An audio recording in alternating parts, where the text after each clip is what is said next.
YouTube, what's up? We're back in business, finally, with some Call of Duty Season 6 Zombies information. I thought I'd go over it today. It's pretty exciting, I think. So per Treyarch Studios, 5 minutes ago, they tweeted the ultimate showdown between Requiem and Omega Group is about to begin. Forsaken comes to Zombies on October 7th with Season 6. Get all the details in our announcement blog. So kind of a pretty crazy thumbnail here. It kind of looks like just like a Skyrim, like something out of it, not zombies. Super cool though. You can tell that they've got the portal kind of implemented into the O and just the overall purple theme with the crystals on the outside of the letter for Dark Aether. Pretty sick. So we're just gonna head over to their blog here and see what they have to say, because October 7th is like 2 weeks away, a week and a half away, not far at all. So Forsaken is gonna come out at the release of Season 6, which is on October 7th. Also, a couple days after the Battlefield 2042 beta, I think, was confirmed to release this morning. Like all post-launch Zombies experiences in Cold War, this new round-based map will be available for free, providing the shocking conclusion to the Dark Aether story opening chapter. I'm going to assume they're talking about opening chapter because, as we know, in Vanguard, it's going to be a Zombies crossover. So I think there's going to be a lot more integration than we're expecting, and I'm excited to see what's to come. Treyarch is in charge of the Zombies under the Sledgehammer name, so should be very exciting. Treyarch's kind of taken,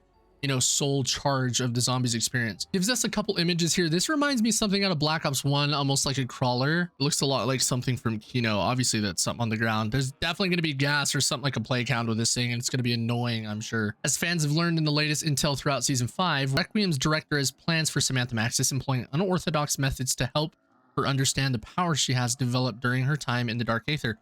Requiem and Omega have embarked upon rival operations to extract Sergeant Kazimir Zykov from the Dark Aether. Where I'm assuming the next map comes in is right here, where it talks about Ravenov providing Requiem with intelligence, detailing a massive new ethereal portal being constructed in Western Ukraine, which is, I'm sure, where this map's going to be. It pretty much just goes on to build some hype around it being the last map and things like that. And I really hope it's good, being that we're going to transition to Vanguard into the same story based off this last chapter, so hopefully so. Kind of talks about how in the next coming days there's going to be lots of new leaks and little bits of information on Twitter. The last image it gives us here is just some lore for the map, and then what it looks like almost a Hell's Retriever. That definitely looks like a tomahawk, and it looks like two different variations of it. Looks like you'll get your wish for an authentic Dark Aether weapon after all. So not sure, obviously maybe that's hinting to the Wonder Weapon. That might not even be a tomahawk, that the Wonder Weapon on this map is not going to be a weapon after all. Kind of more of a Dark Aether, you know, creation. We all know that I'm a Zombies and multiplayer player.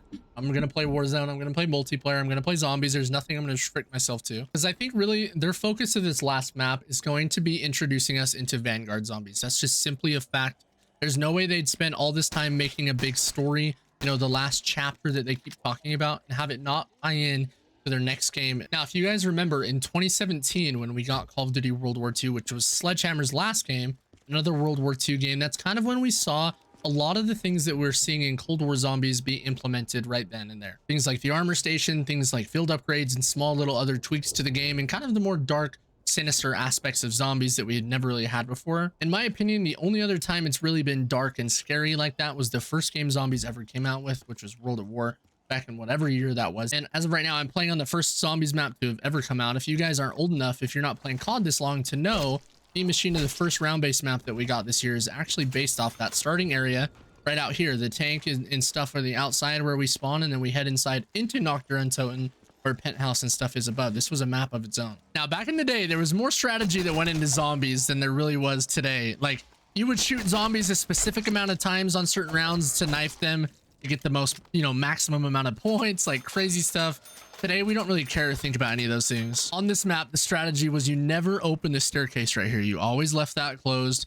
You'd come through here where the only location of the box was. This is the only spot for the box. This would never move. It would stay down here 24/7. I mean, for gosh sakes, I don't even know if there was a perk on this map. There might not have been. It's been so long, and that might sound horrible of me not to remember, but genuinely, there was no need for it. There just wasn't. At the end of the day, the only strategy that this map had was you'd get enough points to open up now this door.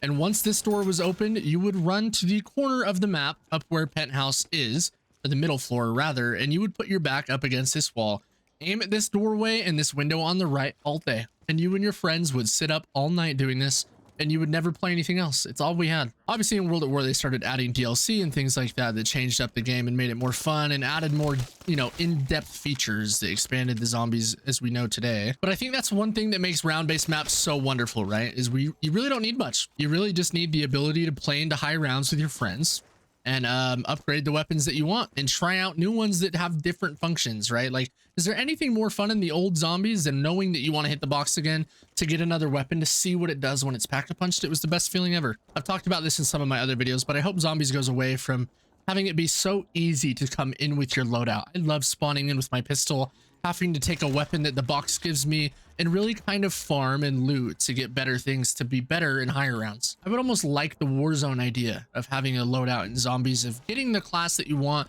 but not right off the start. And I know that would be hard. That would change a lot of dynamics when it came to camos and zombies, which I am sure that they will do again. But I'm not sure if I'm too big on complaining about that. I really did enjoy just kind of having to get whatever weapon I got or buying one off the wall. I really just kind of wanted to talk about the simplicity of the old Call of Duties, and that I hope that we see a lot of that brought back into the next Call of Duty, using the features that we love that they've introduced in the last 5 or 6 years. If they can take the things that we love from Black Ops 3, even Black Ops 4, you know, and Cold War, leave out all the things that we complained about and then go back to what works, go back to what we love, the simplicity of zombies, we'd really see an enjoyable experience for Vanguard. Again, I'll say it over and over, but I might be the only one that has this unpopular opinion, but I think with Vanguard having Treyarch work on the zombies and Sledgehammer pretty much being Infinity Ward's little brother, they have the ability to make one of the best Call of Duties we've ever had. I hope we can see another Chronicles. I'm going to mention this just because I have another chance to in every zombies video.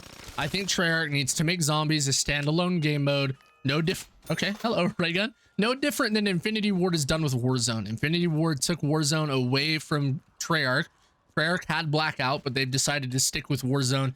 And I think Treyarch needs to keep their grips on zombies and not let it go and make it a standalone free game mode to play, which will widen the audience and give us, you know, a dedicated team to providing new content and refurbishing old content that we love. I would love to see another Zombies Chronicles. I would love to see the game back on Steam, so we have another workshop. I know everybody still goes back to Black Ops 3 to play the custom zombies that we can make ourselves. And as long as the game is on Blizzard, that is not going to happen, which is kind of sad. But hey, those are all perfect, in a perfect world things, right? I know that these guys will do a good job with bringing back the dark and scary factor that zombies used to have, that it's kind of lost throughout the years. I think they've definitely listened to us as far as Easter eggs go, being a little bit too easy, just kind of babied along and telling us everything to do. I miss the mystery in those, but I'm curious what you guys think as far as season 6 goes. I know that the last map needs to be a success to carry over everybody into Vanguard, or else everyone's going to be super skeptical, because this is where the stories are going to tie together. I'm curious if Warzone's going to continue to stay free. There's really no need to purchase the game for just multiplayer. If Zombies isn't free and it's tied along in that multiplayer, you know, package that you pay for, are you someone that's willing to pay for Vanguard just for a good Zombies experience if you know that it's guaranteed? Are you someone that's going to pick up Vanguard? Because I'm pretty sure the majority of the community is still hesitant about this. I posted a couple polls about it, and it looks like the overwhelming feeling is still just a little skeptical. So I'm curious what you guys think. Let me know down in the comments. I hope you enjoyed a little bit of a rant kind of on the future of zombies, as well as me just informing you guys what's to come. Let me know your guys' thoughts, what you think they should do as a company and community. And with that being said, I hope you've enjoyed the video. Leave a like and a comment on it if you did. It helps the video get shown to people who might not have had the chance to see us yet. Sub if you haven't. We're trying to get to 100,000 before the end of the year. That would really help me out. Keep you guys updated on anything else that happens this week. Keep an eye out for yourself on Twitter. But with that being said, have a kick-ass rest of your day if you're just starting it. Sleep well if you're just ending it. We will see you in the next one. Peace out, guys.